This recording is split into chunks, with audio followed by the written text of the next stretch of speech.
Bienvenidos a Cine a Tres Actos, el podcast donde Ale Vega, Osvaldo Escalante y Freddy Montes se reúnen cada semana para comentar, analizar y debatir sobre el séptimo arte. ¡Comencemos! Bienvenidos, damas y caballeros, a un nuevo episodio de Cine a Tres Actos, el podcast, el programa en donde platicamos, la señorita Alejandra Vega, el señorito Freddy Montes y su servidor Osvaldo Escalante sobre diferentes temas, enfocados principalmente, obviamente, al mundo del cine, y lo desglosamos en tres actos diferentes. El primer acto hablamos de las noticias, lo que ha estado transcurriendo en estos últimos días, en estas últimas horas. El segundo acto donde ahondamos y desarrollamos el tema que usted está viendo en el título, y el tercer y último acto donde traemos por acá una recomendación para estos próximos días. Hoy vamos a platicar sobre un tema muy interesante. Hoy vamos a pagar por fin este ciclo que el buen Freddy Montes ganó en la pasada quiniela de los Óscares. Había estado pendiente y el señor, como es un aborazado, pues bueno, escogió no solamente un episodio, así que ya lo estarán viendo también en la siguiente semana. Pero primero pasamos a saludar a la señorita Alejandra Vega, la señorita que está muy contenta porque está cayendo un diluvio en la Ciudad de México, y no per se porque esté lloviendo, sino porque son las lágrimas de todos los pumitas, los gatitos, le dice ella. Ale, pues bienvenida, muchísimas gracias por acompañarnos. Te iba a decir, no finjas que yo estoy diciendo eso, pero la verdad es que sí, en mi corazón sí lo estoy diciendo. Se les dijo la semana pasada, se les dijo que eso no se iba a ganar, y qué diversión Antuna, qué diversión lo que pasó, el autogol, qué diversión todo, qué emoción que estemos viendo esas lágrimas el día de hoy. Muy contenta de estar con ustedes, muy emocionada por el ciclo que escogió el señor Montes, porque creo que es algo muy peculiar y que no hemos abordado acá, entonces pues ya quiero platicarlo, así que mucho gusto de saludarlos, y acá andamos en el episodio 58. Así es, o sea, como con duda, como que 58. Sí, lo dudé, cabrón. El que sí lo sabe, porque es el señor de las escaletas, es el buen Freddy Montes, a quien saludamos. Freddy, final más aburrida no pudo haber existido. Pero bueno, bienvenido a Cine Tres Actos una vez más. Mi queridísimo Osvaldo Escalante, muchas gracias. Ale querida y público querido también. Sí, por lo menos la final de ida, un completo desastre, aburrida como ver el cine bueno, me ahorraré esos comentarios sobre cine. Completamente aburrida. La vuelta estuvo un poquito mejor y sí, tuvo bastante momento divertido. Mira, yo creo que esto es como las películas sobre infecciones, virus y maldiciones, etcétera.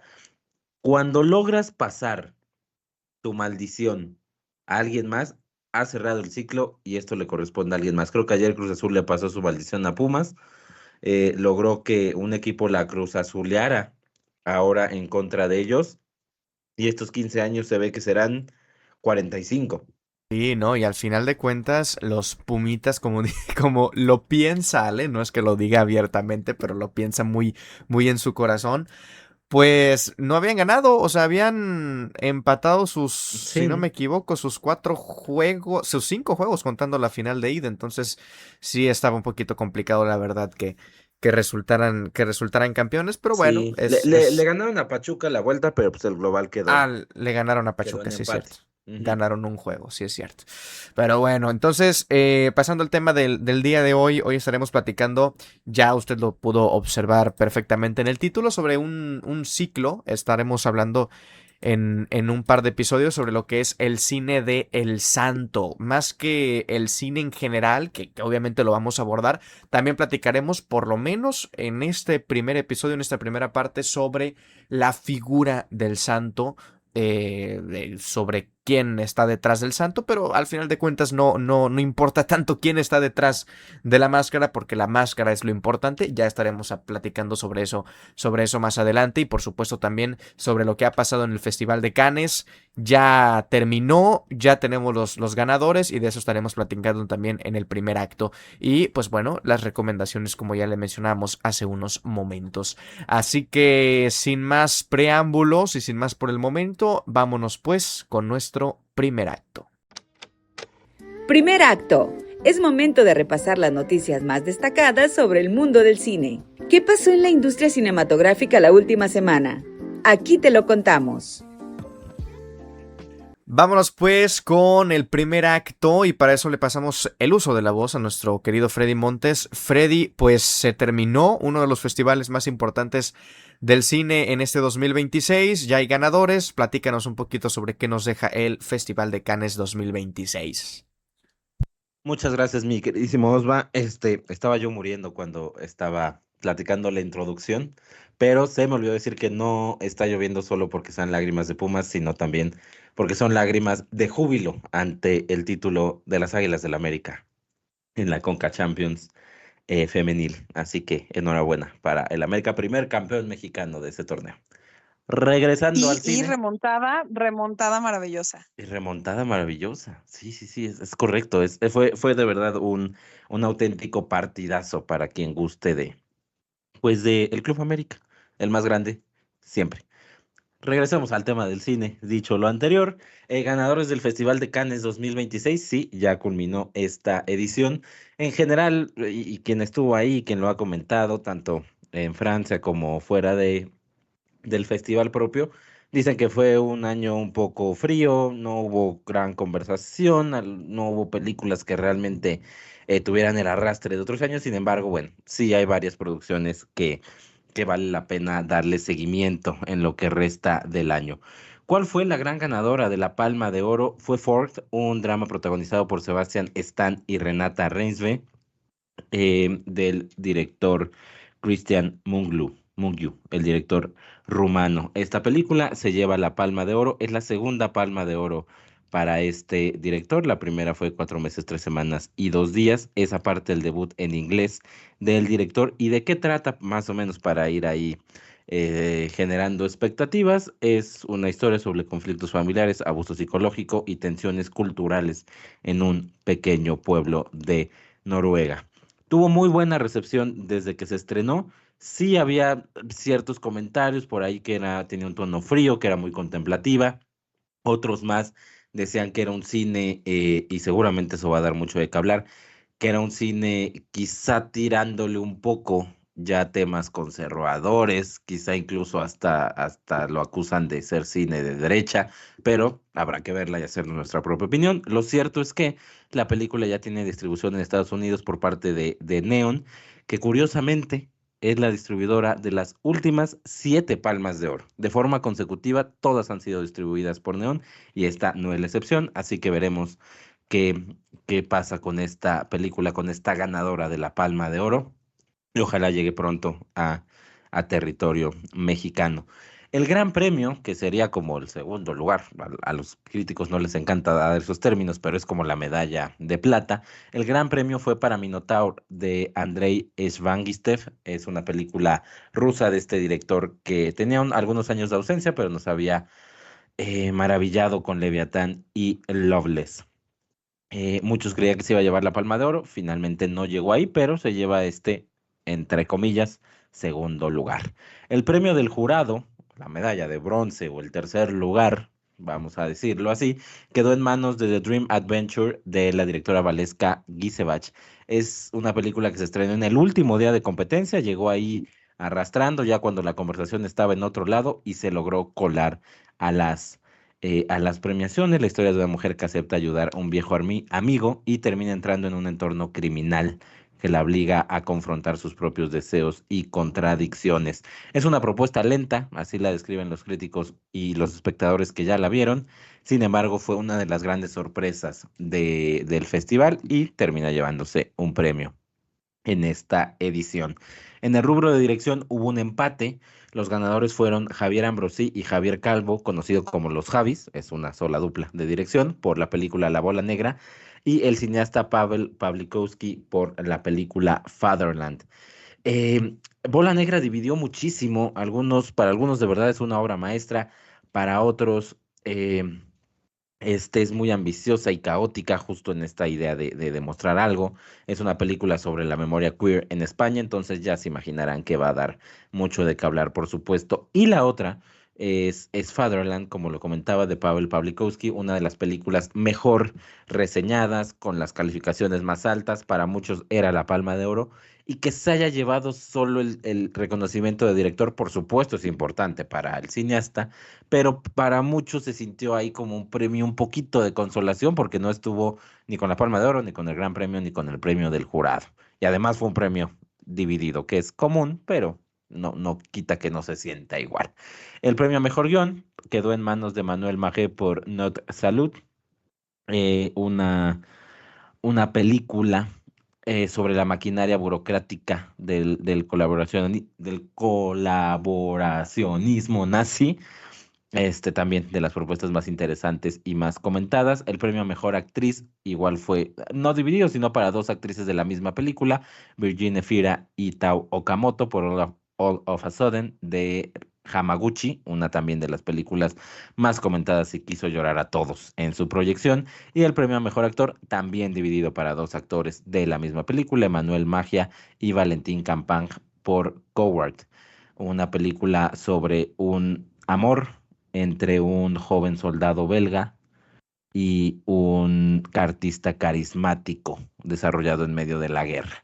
Estos son los grandes premios, las películas que se llevaron los reconocimientos. Solo hago mención, ya para cerrar, que fuera de esta competencia principal también hubo premios y fue la Palma de Oro de cortometraje, y hay que comentarlo, para el cortometraje Para los contrincantes, una cinta ambientada en el barrio Bravo de Tepito.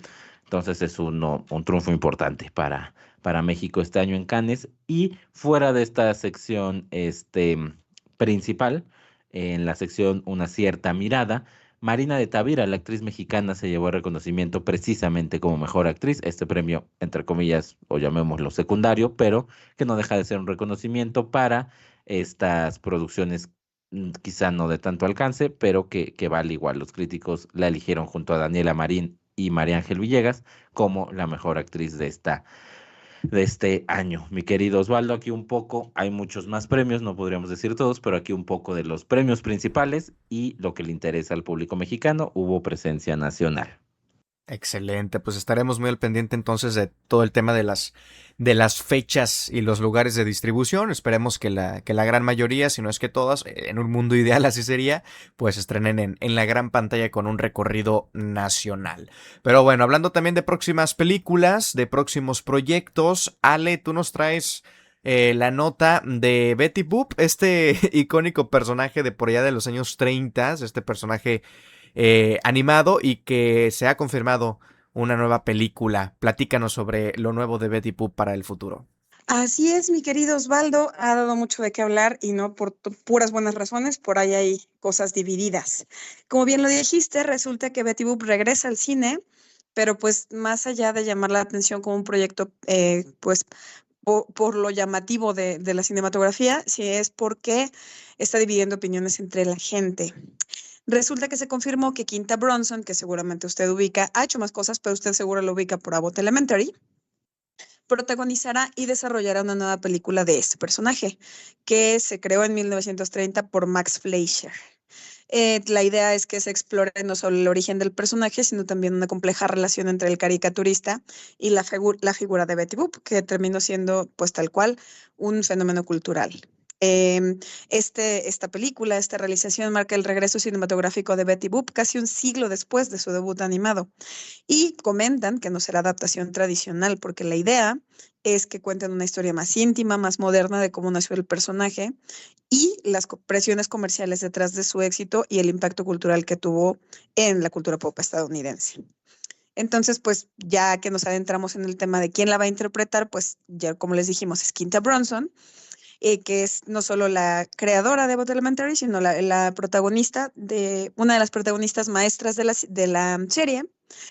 Y es que ella se ha convertido en una de las voces más importantes de la comedia televisiva moderna, ganando ya varios premios Emmys precisamente gracias a esta realización, porque tiene una mezcla bastante inteligente de humor, de crítica social y de sensibilidad cultural.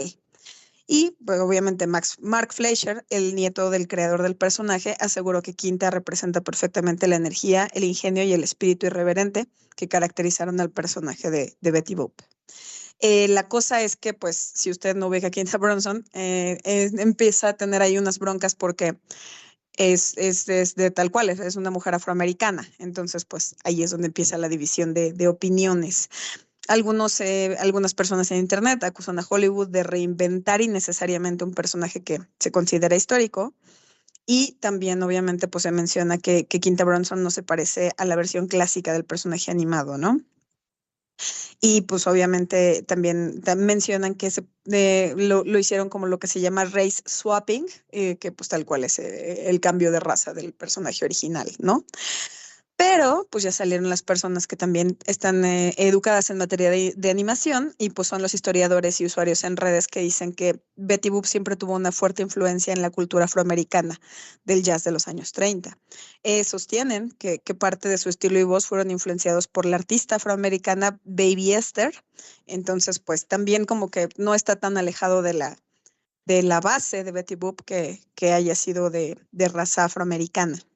Y pues eso, así está la cosa. Ya te imaginarás que toda esta polémica está bastante ruda y apenas está empezando. Esto ni siquiera es una realización ya completa, apenas son los primeros acercamientos. Y pues justo vamos a ver cómo funciona esto de reinterpretación del personaje. Y además, pues cuenta por ahí la leyenda que se están haciendo, algunos estudios también ya están utilizando la idea para preparar versiones de terror y proyectos más extremos, cosa que se me antoja mucho.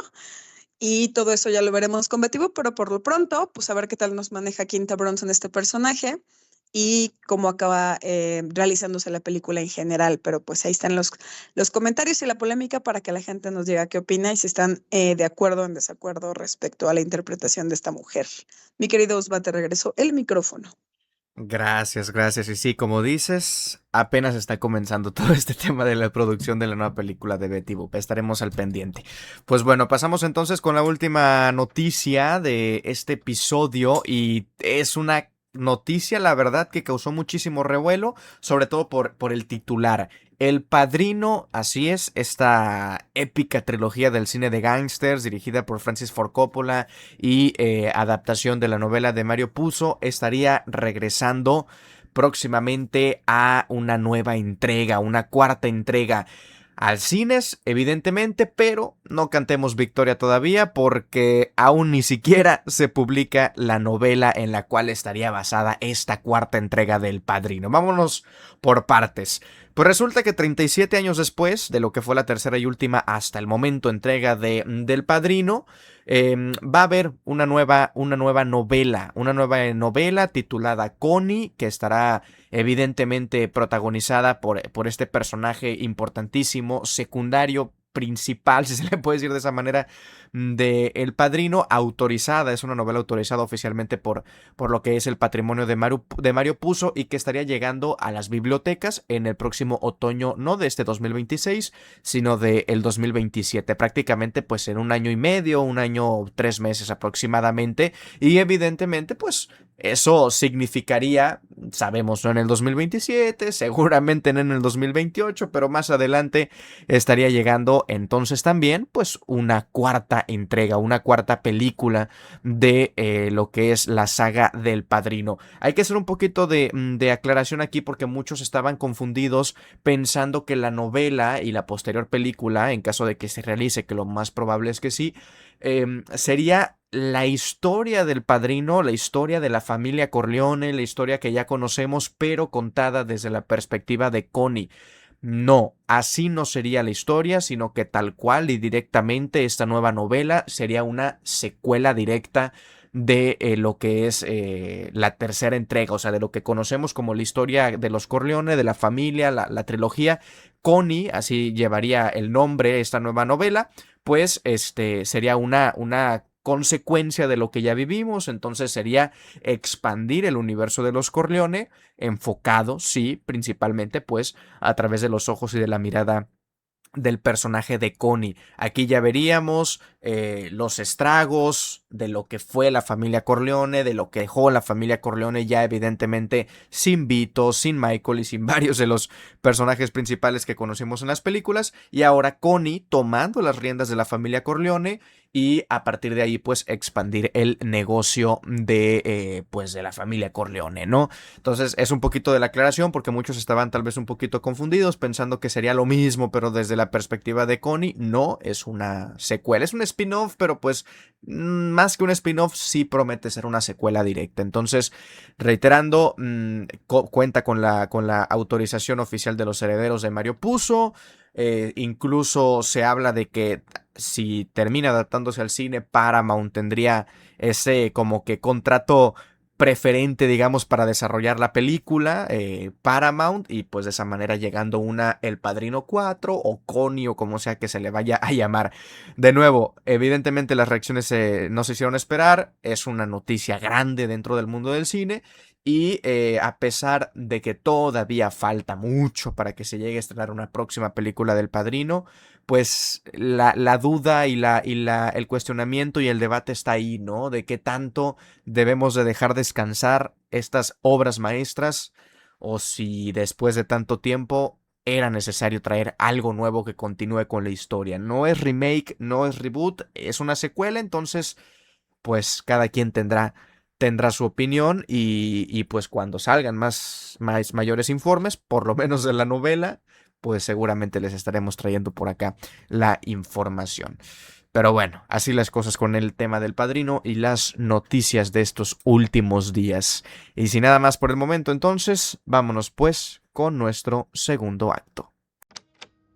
Segundo acto. Nos adentramos en nuestro tema de la semana. Películas, directores, actores o momentos clave en la historia del cine. Todo lo que necesitas saber en un solo podcast.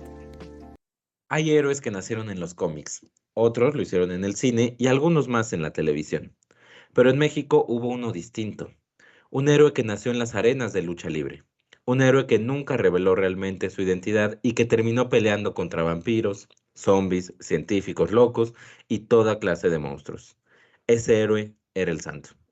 En la actualidad puede sonar absurdo, un luchador enmascarado enfrentándose a criaturas sobrenaturales, pero durante décadas, millones de mexicanos crecieron viendo sus películas, y lo más increíble es que funcionaban a la perfección. Y es que el Santo no era solamente un luchador, era un mito. Bienvenidos al primer episodio de esta serie dedicada al cine del Santo, El Enmascarado de Plata. Hoy vamos a hablar de sus inicios, de su paso por el cine de horror y del nacimiento del mito.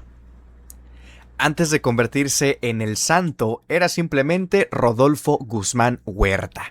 Nacido en 1917 en Tulancingo, Hidalgo, aunque crecería en Tepito, en la Ciudad de México, y como muchos mexicanos de la época, creció en un país completamente distinto al que conocemos hoy. México todavía intentaba reconstruirse después de la Revolución. Las ciudades crecían, la radio comenzaba a convertirse en un fenómeno masivo y el entretenimiento popular estaba cambiando. Y dentro de todo ese movimiento había algo que estaba explotando de manera brutal: la lucha libre. Pero la lucha libre mexicana no era solamente deporte, era teatro, melodrama, circo y hasta espectáculo. Había héroes y villanos, traiciones, máscaras e identidades secretas. Y Rodolfo Guzmán entendió algo antes que casi todos: la máscara podía convertirse en inmortal, porque antes de ser el Santo, pasó por distintos nombres y personajes, probó identidades, estilos y máscaras, hasta que finalmente apareció el diseño que lo cambiaría todo: la máscara plateada. Y ahí ocurrió algo muy raro. La máscara dejó de ser un simple vestuario y comenzó a convertirse en un mito, porque en México la máscara dentro de la lucha libre representa mucho más que una imagen, representa identidad, representa misterio y representa prestigio. Y perderla puede significar prácticamente dejar de existir como personaje, y nadie entendió eso mejor que el Santo. Había, además, otra decisión clave que ayudó a construir la leyenda. El Santo jamás rompió el personaje. Daba entrevistas enmascarado, aparecía en público enmascarado e incluso iba a restaurantes enmascarado. Durante décadas protegió su identidad como si fuera un secreto de Estado. Para los niños mexicanos de la época, el Santo era real. no era un actor interpretando a un héroe, él era el héroe. Y esa es probablemente la clave más importante para entender por qué funcionaron sus películas. Para finales de los años 50, el Santo ya era una figura enorme de la lucha libre. Pero no solamente eso, también comenzaba a convertirse en un fenómeno de la cultura popular. Ya existían historietas del Santo, el personaje aparecía constantemente en revistas y para muchísimos niños mexicanos ya funcionaba como una especie de héroe nacional, por lo que el salto al cine realmente era inevitable. A la par, el cine mexicano atravesaba una etapa muy interesante. La época de oro comenzaba a apagarse. Las grandes producciones elegantes empezaban a desaparecer y al mismo tiempo surgía algo mucho más barato, rápido y popular, el cine de explotación. Películas hechas con poco dinero, filmadas a gran velocidad y diseñadas para atraer público inmediatamente. Había cine de terror, ciencia ficción, westerns y detectives. Pero alguien entendió que el Santo funcionaba perfecto para este tipo de historias. Así fue como nació su primera película, Santo contra el cerebro del mal. Esta película todavía no tenía el tono completamente absurdo que asociamos hoy con el Santo. Aún intenta parecer un thriller serio. Hay científicos, conspiraciones, laboratorios, secuestros y espías. Casi como una mezcla entre serial de aventuras y cine policíaco. La historia gira alrededor de un científico malvado que busca controlar la mente humana, mientras el Santo intenta detenerlo junto a otros personajes que parecen sacados de una película de espionaje de la época. Y aunque hoy pueda verse ingenua, la película es importante porque ahí comienza a definirse algo fundamental del personaje cinematográfico. El Santo no aparecía como actor, actuaba como el Santo. Entraba a escena exactamente igual que en la arena, como si ya existiera una continuidad, como si las películas fueran simplemente otra aventura más de este personaje.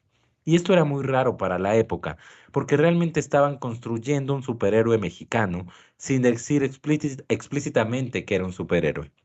Y aunque vista en retrospectiva, Santo contra el cerebro del mal se siente distinta a lo que vendría después, desde ese temprano ejercicio ya podíamos observar lo que sería la esencia del personaje. Un héroe enmascarado, invencible, serio y capaz de entrar prácticamente en cualquier género imaginable. Pero el verdadero momento donde nace el mito cinematográfico del Santo llega en 1962 con una película que hoy sigue siendo considerada la mejor de toda su filmografía, Santo contra las mujeres vampiro. Y sí, el título suena completamente ridículo, pero esta película tiene algo especial. A diferencia de muchas otras cintas de luchadores, aquí sí existía una atmósfera, había iluminación gótica, castillos, ataúdes, juegos de sombras, escenarios que parecían inspirados en el cine de terror europeo. Y así, poco a poco, se dio el resultado surreal, el de un luchador mexicano enfrentando una secta de vampiras. Lo sorprendente fue que funcionó. Y parte de eso tiene que ver con algo muy importante. La película nunca se burló de sí misma. El Santo jamás actuó la situación como una comedia, nunca hizo chistes ni rompió el tono. Entraba a la historia exactamente igual que entraba al ring, serio, elegante y completamente seguro de que podía derrotar el mal. Esto hizo que el personaje encajara perfectamente dentro de la película. Era silencioso, serio, invencible, casi sobrenatural. No parecía una persona normal, parecía una leyenda. Y esto conectaba directamente con algo muy importante, porque México nunca tuvo un Batman, nunca tuvo su propio Superman, pero tenía al Santo. El Santo, un enmascarado de plata.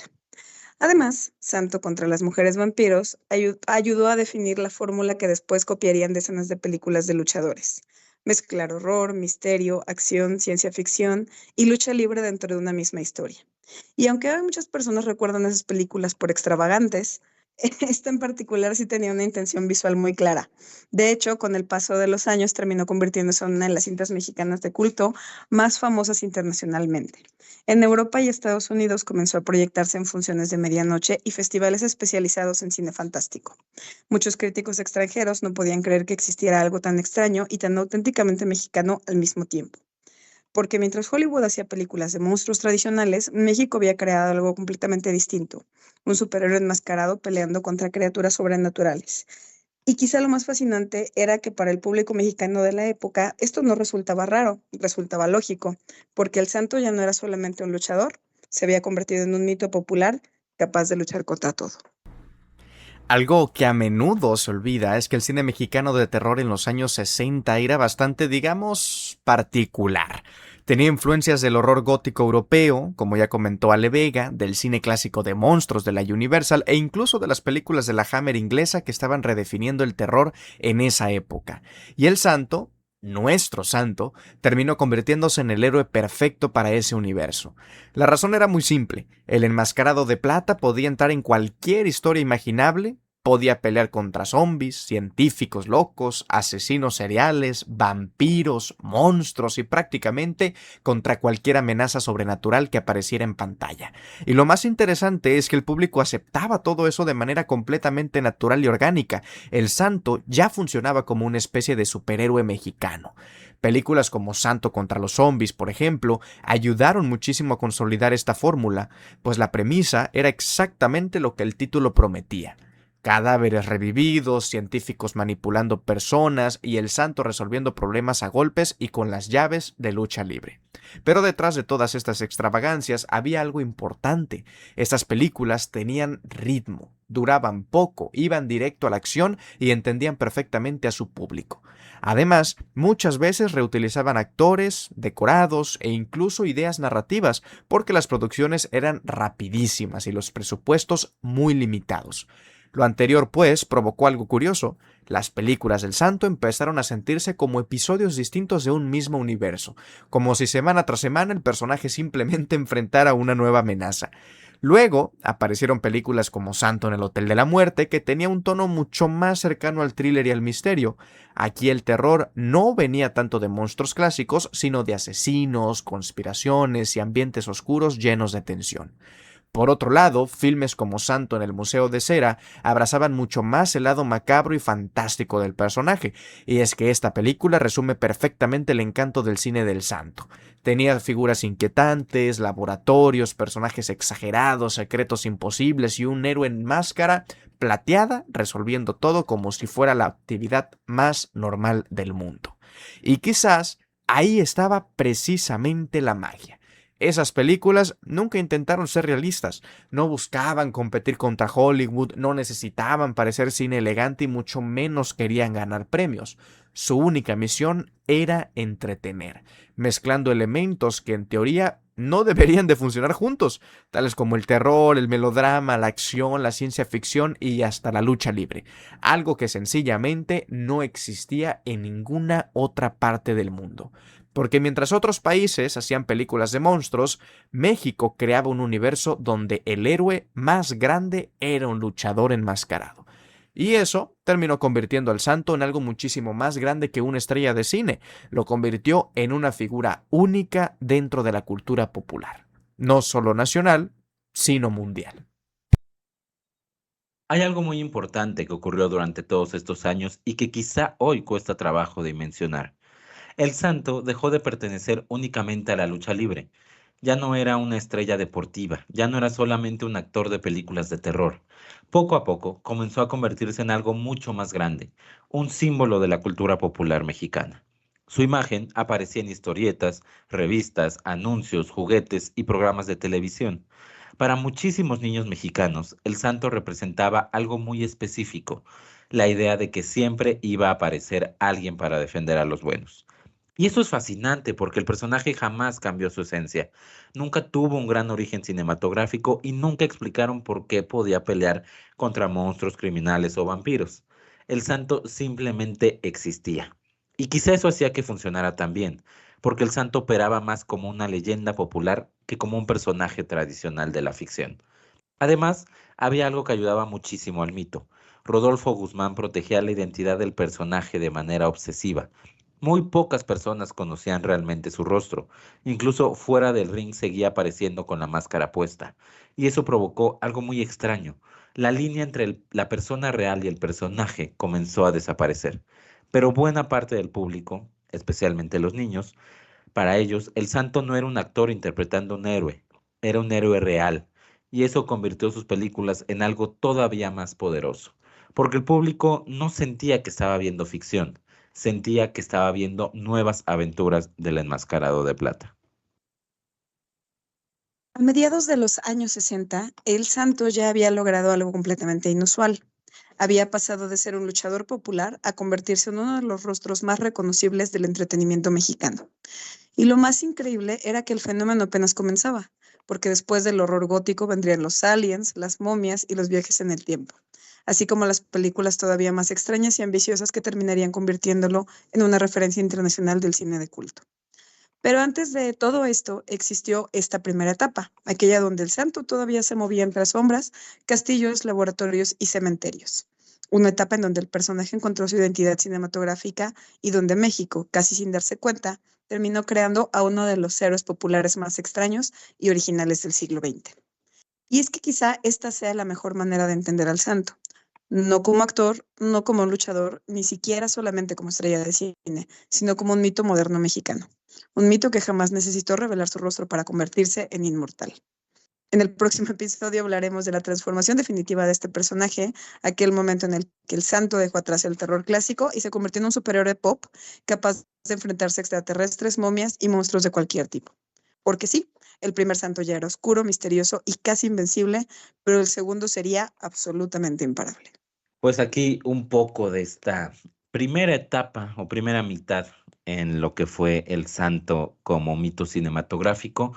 Antes de empezar con las preguntas a mis compañeros y de desentrañar todo lo que hemos platicado, sí, como decía Osvaldo, esto nace o este especial sobre el santo nace a raíz de aquella apuesta que hicimos de los Oscars, donde el que tuviera más aciertos iba a poder escoger el episodio, la temática de un episodio, en este caso dos. Pero, ¿por qué el santo? ¿Por qué hablar del cine del santo y por qué decidí traerlo a este podcast? Primero, pues porque es una figura muy, muy interesante dentro de lo que ya comentábamos de la cultura popular, de la cinematografía nacional.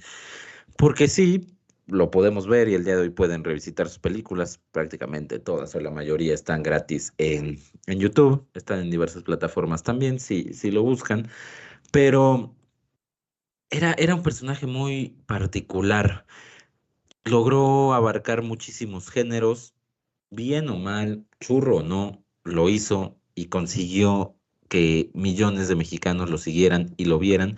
Se convirtió en esa imagen, él solito en esa imagen capaz de cargar con cine de terror, pero cine de gángsters, pero cine de detectives, obviamente este subgénero del cine deportivo, porque hay en las películas de repente veíamos 10, 15 minutos de secuencias donde estaba demostrando esta arte de la lucha libre. Entonces tenía todos estos elementos y él solo cargaba con todo eso dentro del cine mexicano, lo cual me parece genial. Y segundo, es un tema muy personal, desde pequeño tenía un encanto particular para mí la figura del santo, en una etapa en la que la lucha libre me gustaba bastante, pero el santo como tal siempre fue para mí una figura pilar en cuanto a entretenimiento se refiere y podía ver y ver sus películas, que obviamente era más difícil encontrarlas en esos tiempos porque dependías de que las pasaran en algún canal de televisión específico o algo así, no era tan fácil encontrarlas, pero se convirtió todo ello en parte de mi infancia y que vete a comprar la máscara del santo y que vete a tener fotos y pósters del santo y bueno, un show el seguimiento que se hacía al santo y es por eso que quise traerlo aquí, insisto, por un tema personal, pero también por todo lo que representa para el cine mexicano. Al día de hoy es pinche churros, pinches películas mafufas, pero cuando uno las revisita desde este panorama y con todo este contexto que estamos tratando de darles, creo que uno puede entender la importancia y el por qué el santo fue este icono de la cultura popular y por qué sus películas, lo platicaremos en el próximo episodio, pero fueron tan importantes o son tan estudiadas en otros países, incluso de Europa, pero ya será tema del próximo episodio. Compañeros míos, voy a empezar aquí con Osvaldo Escalante. Discúlpeme usted, querida Alejandra Vega, pero quiero empezar con Osvaldo Escalante. Quiero No, saber adelante, primero, adelante. gracias, gracias, se lo agradezco muchísimo. Quiero saber, porque aquí platicamos en concreto de 5 películas que son la línea para entender sobre esto. Quiero saber su opinión concreta, si se puede, sobre cada una de ellas, sobre el cine del No, santo, no, qué no, no se representa puede. para ti, qué significa para ti, en este sentido, sabemos, de compromiso con nuestros oyentes, No, no en se la que ves puede. absolutamente todo lo que se platica. Claro, claro que sí. Hazme una pregunta específica y te la respondo en este preciso momento. Dime, ¿qué pasó con el santo en la película de 1968 en donde el santo pelea contra las momias? Y te digo, güey, ¿por qué? Porque yo soy muy, muy comprometido, evidentemente. Mira, vamos a ponernos serios y ahorita Ale va a complementar muchísimo lo que yo voy a decir.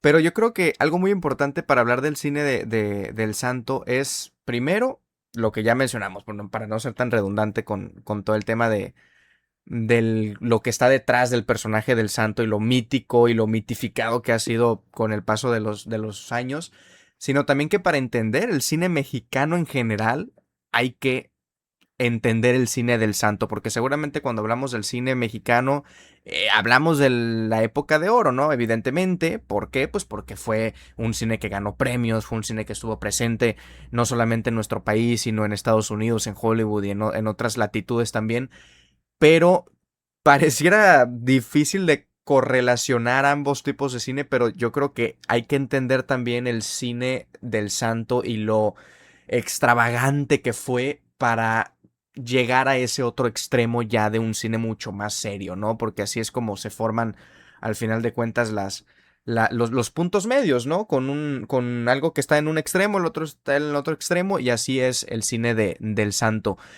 Y al final de cuentas, en específico del personaje, a mí sí me gustaría decir lo importante que es, no solamente para el cine, sino para la cultura popular, porque sabemos que la lucha libre, incluso hasta nuestros tiempos, puedes seguir la lucha libre o puedes no hacerlo, pero gran parte de lo que incluso internacionalmente es como por ejemplo la WWE, que es algo muchísimo más internacional, o como este tipo de lucha libre que tienen una historia, que tienen una narrativa, que tienen personajes y un contexto, y que los personajes incluso trascienden las propias películas. John Cena, cuando se fue al mundo del cine, primero era John Cena, ¿sabes? La Roca sigue siendo La Roca. El Bautista sigue siendo el Bautista. ¿Por qué? Porque los personajes son tan grandes y son tan mitificados como lo fue el Santo, que muchas veces trasciende su arte, trasciende en este caso la lucha libre para convertirse en algo como lo es el cine. Y ahí también es importante el personaje del santo, y es importante una cultura popular como lo es la lucha libre para otras partes del mundo, como en este caso la de Estados Unidos. Y lo mencionabas, no recuerdo quién lo mencionaba en algún extracto del guión, cómo parecía ser diferentes episodios, ¿no? Cada película son episodios, y eso también pareciera haberle abierto las puertas a los universos cinematográficos que conocemos en nuestros tiempos, ¿no? O sea, y ahí te habla, a lo mejor le estamos rebuscando mucho, y porque somos mexicanos, y porque nos encanta la lucha libre, y porque el cine del santo es importantísimo y lo que sea, pero así bajita la mano, igual y no estamos exagerando, ¿eh? O sea, igual inconscientemente, indirectamente, gran parte de lo que el cine se terminó convirtiendo, no solamente en nuestro país, sino en gran parte del mundo, tiene cierta influencia de parte del cine mexicano, de este personaje en específico, del santo.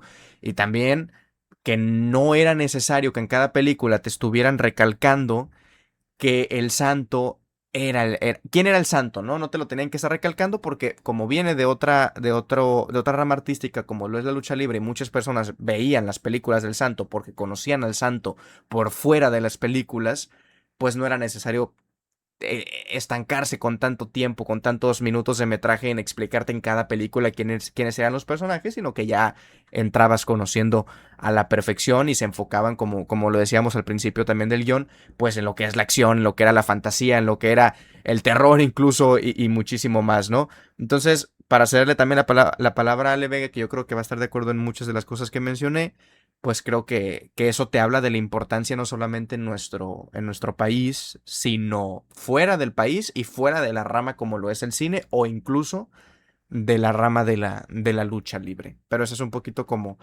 lo que yo opino de todo lo que es el santo en el cine y fuera del mismo.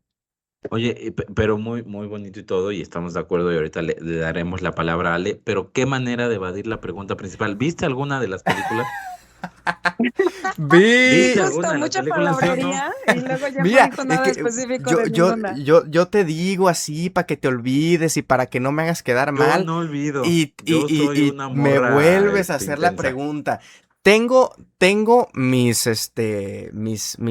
¿cómo se dice? Mis justificaciones. Estoy en mudanza. No he tenido tiempo de ver películas. Estoy en mudanza. Pero he visto clips. He visto clips he visto esas escenas en las que Ale Vega explícitamente nos comentaba a través del grupo de Cine a Tres Actos de WhatsApp y cómo en ocasiones el cine del Padrino era tan inverosímil y al mismo tiempo nos la creíamos, ¿no? Y decía, y los murciélagos y lo que sea.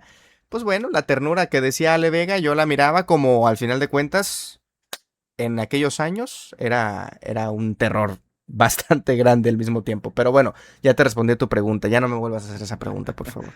Yo Han porque sido días complicados.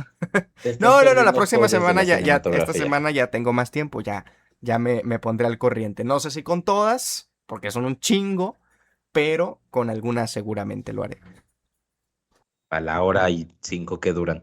Mi queridísima Alejandra, ahora tú secundaste que existiera este ciclo, tú lo apoyaste desde que se propuso. Quiero saber, pero no hemos comentado más allá de eso, quiero saber qué No. opinas del cine del Santo, por favor, y por qué lo defendiste tanto, por qué me defendiste tanto en esta ocasión. Primero que nada, porque luego siento que somos muy de hablar de cosas muy recientes, o sea, de películas, de personajes, de actores, whatever, muy recientes. Entonces, cuando dijiste esto, me pareció que era atípico a lo que habíamos estado trayendo y me gustó la idea. Primero que nada. Segundo, me pasa lo que me pasaba con Back to the Future.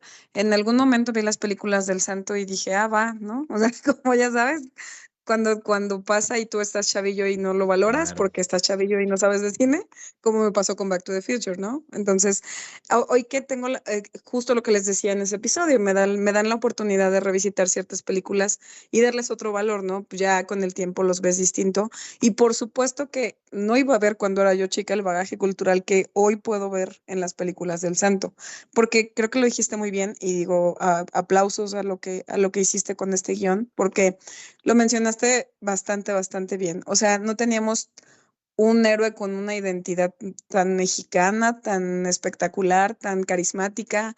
No lo teníamos. Y de pronto llega y se impone ahí no solo en las luchas, se impone en las pantallas y eso es muy loable. O sea, tienes que tener un carisma grande para que no sea nada más un cartón que pusieron en una película. Y lo ves en las películas. Y hablábamos de las situaciones secundarias, ¿no? Las momias, las mujeres vampiro, los murciélaguitos de plástico. Pero la realidad es que el personaje, el héroe, sí es un héroe, o sea, constituido como con su mexicanidad, porque es un hombre con un cuerpo promedio, es decir, no lo ves como un John Cena que es puro músculo. Estaba hasta O sea, panzón, mi santo, traía su ajá, pancita. ajá, exacto. Y lo digo, o sea, obviamente no es crítica, lo digo en el mejor de los aspectos. A lo que me refiero es, estabas tan identificado tú como mexicano con un personaje así que dices, wow, tiene mucho encanto, tiene mucho carisma. Y eso, si tú te acuerdas de las películas del Santo en retrospectiva y dices, ahí estaban bien chafas, pues por supuesto que estaban chafas porque había poco presupuesto y apenas estaban empezando la idea, pero de que había ahí una identidad y un carisma bien grande, hoy si las revisitas se nota cañón y los personajes que le acompañan y los actores que estaban en esa época, más o menos ahí platicamos de Lorena Velázquez, que Dios, qué diosa era, bueno, sí, sigue siendo supongo, porque trasciende a su época, pero la realidad es que en su conjunto, por eso dejaron un legado, porque creo que es difícil poder igualar ese nivel de identidad y ese nivel de encanto que tiene todo lo que se construyó alrededor de este personaje. Entonces, pues me gustó mucho y ahora que les estaba viendo me gustó mucho revisitarlas, porque claro que sí se ven, pues digamos, de escaso presupuesto, pero no dejan de ser bastante, bastante entretenidas y como dijimos en algún momento también divertidas. Sí, sí, sí, tenían ese toque, por ejemplo, y tiene que ver con la pregunta que te voy a hacer ya para ir cerrando este segundo acto. Eh, Dentro de las películas que vimos, sí, mi favorita quizás sea la de las mujeres vampiro, que es el gran clásico, pero cómo disfruté, por ejemplo, la del Hotel de la Muerte, porque tiene todos, es lucha libre, pero es una película de detectives, pero tienes que descubrir el misterio, pero también hay dramas familiares, dramas personales, hay comedia, hay un personaje que es chistosísimo, tiene de todo y a mí me parece encantador. Me Ale, de las películas que platicamos en este episodio, con cuál te quedas, cuál prefieres, cuál te pareció la mejor lograda ya desde un punto de vista, si quieres, sentimental, pero también objetivamente, a cuál le encuentras más virtudes de las que platicamos el día de hoy. Mira, en realidad es que volvemos a lo mismo. Igual que tú, creo que las mujeres vampiro tienen un lugar especial en mi corazón por lo que comentábamos en su momento. Pero si me tuviera que quedar con una que no fuese esa, la verdad es que estaba viendo la de los zombies contra los zombies. Y me encanta que al final, o sea, de pronto es muy chistoso, para empezar es muy chistoso los zombies, ¿no? O sea, como que tienen ahí unas características también bien mexicanas, a pesar de estar hablando de un ser sobrenatural. O, pero al final este plot twist de quién es quién es el asesino, si se le puede llamar así, me gustó porque al final es como muy detectivesco el asunto y eso me parece que le dio cierta seriedad y me entretuvo mucho. Entonces, no voy a spoilear quién es, pero este plot twist de ¿cómo crees? Era una persona en la que súper confiábamos y así, me gustó, me la pasé bien. Me parece que le dio cierto toque de thriller y estuvo padre. Entonces, por quedarme con una sería la de El Santo contra los zombies, pero las mujeres vampiro tienen un lugar en mi corazón. Sí, es que ese es clásico, de verdad. Y en todo el mundo, ¿eh? Se ve y se estudia la de las mujeres vampiro. Mi queridísimo Osva, te cedo la palabra si quieres ya también para guiar el cierre de esta sección. Pero ya fuera de coto y de burla y todo, independientemente de que te vayamos a obligar a ver alguna de estas películas, ¿a ti Obviamente. genuinamente te llamaría la atención o realmente No, sí estás sí, como sí. en el tema de churros y ya? No, no, no, no, no, para nada, no, o sea, entendiendo y fuera de ser mexicano, yo creo que esto sí trasciende un poquito, obviamente al ser mexicano como que te llama más la atención por entender tu cultura, ¿no? Y tu cine, pero como lo mencionabas, Freddy, yo creo que los de fuera también, de entrada, pues por cómo llama la atención, ¿no? La curiosidad, la extravagancia, lo irreverente que es este tipo de cine y cómo lo adoptamos y lo hicimos muy nuestro, incluso hasta no muchos años atrás.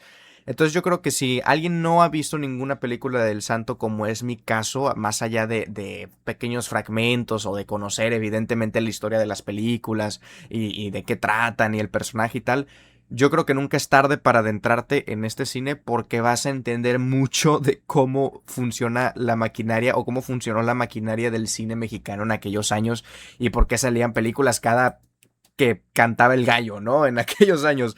Y sigue pasando también ahorita, pero en ese caso, películas que sí marcaron, ¿no? Un antes y un después dentro de muchas generaciones y del cine en general.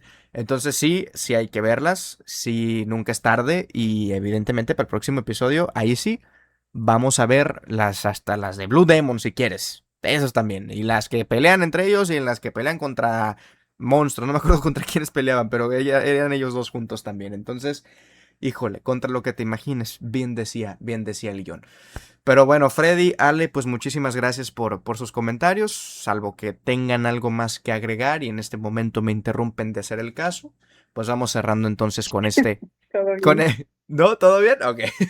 Cerrando entonces pues con este segundo acto y con lo importante que es el cine del Santo y pasamos pues a nuestro tercer acto.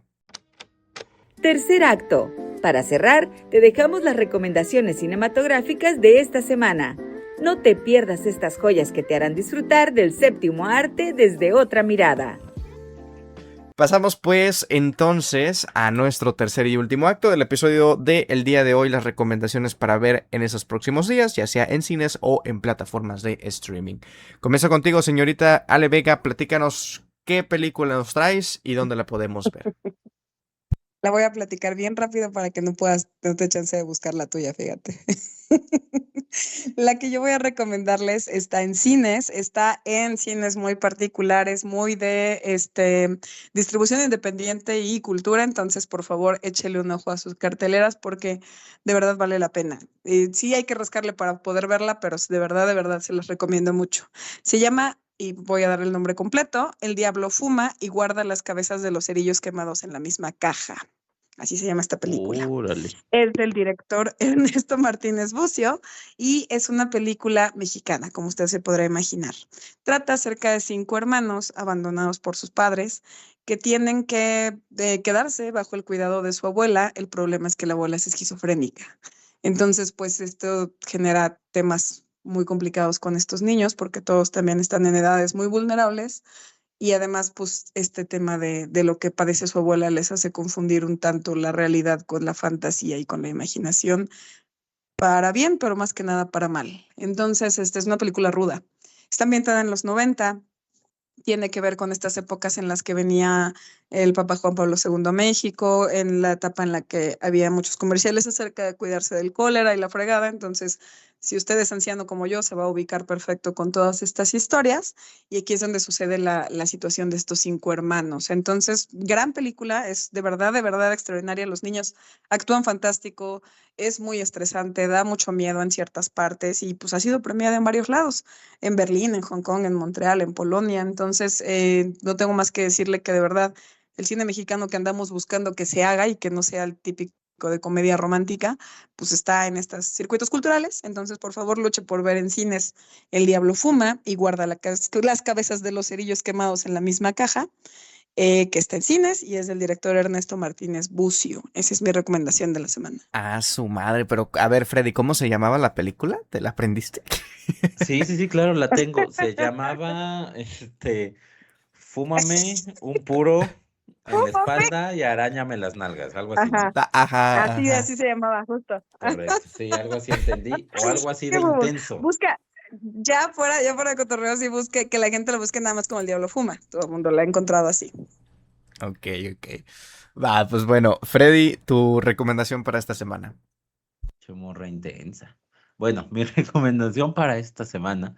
Yo vi hace unos días en Netflix la película Criaturas Luminosas, Remarkably Bright Creatures, protagonizada por Sally Field, que es la historia de una mujer viuda que trabaja en un acuario haciendo la limpieza y forma un vínculo con uno de sus compañeros y principalmente con un pulpo de este acuario bastante inteligente.